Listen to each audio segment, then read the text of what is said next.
Les médias ont un rôle essentiel à jouer dans la construction d'un avenir de paix. C'est le principal message de la conférence organisée mardi 30 juin 2026 à Brazzaville par le Conseil supérieur de la liberté de communication avec l'appui de l'UNESCO.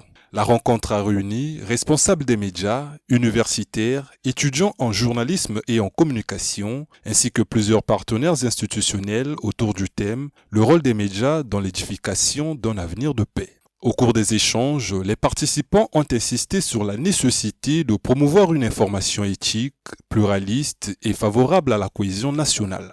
Après le mot d'ouverture du vice-président du CCLC, Jean Obombi, le premier panel, animé par le docteur Godofroy Yombi, a porté sur l'éthique, la déontologie et la responsabilité sociale des journalistes. Le panéliste a rappelé que le devoir d'informer doit s'exercer sans alimenter les tensions ni les discours de haine. Le second panel, animé par Antonin Idriss Bossoto, enseignant-chercheur à l'université Mariangwabi et chef du parcours Sciences et techniques de la communication, était consacré au défi du numérique. Son intervention s'est articulée autour de trois axes majeurs. Notre exposé s'est basé sur 3 points, notamment sur l'impact des réseaux sociaux sur la désinformation, le rôle des algorithmes dans le discours de haine, et en 3e point, il s'agissait de comprendre comment le journalisme peut contribuer à la culture d'édification de la paix sur le continent africain.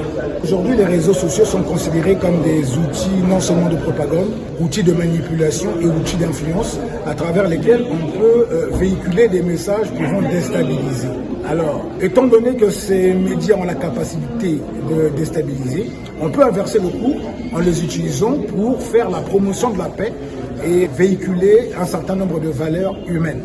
Le docteur Antonin Idriss Bossoto a également invité les jeunes journalistes à tirer pleinement parti des innovations technologiques tout en préservant la rigueur professionnelle qui fonde le métier. Le premier conseil, c'est de se former, d'évoluer dans la projective, c'est-à-dire que le numérique évolue très rapidement.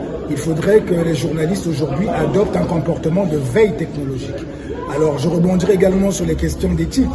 Le journaliste doit respecter l'éthique professionnelle et la déontologie de son métier afin de proposer notamment une information qui contribue au discours de paix.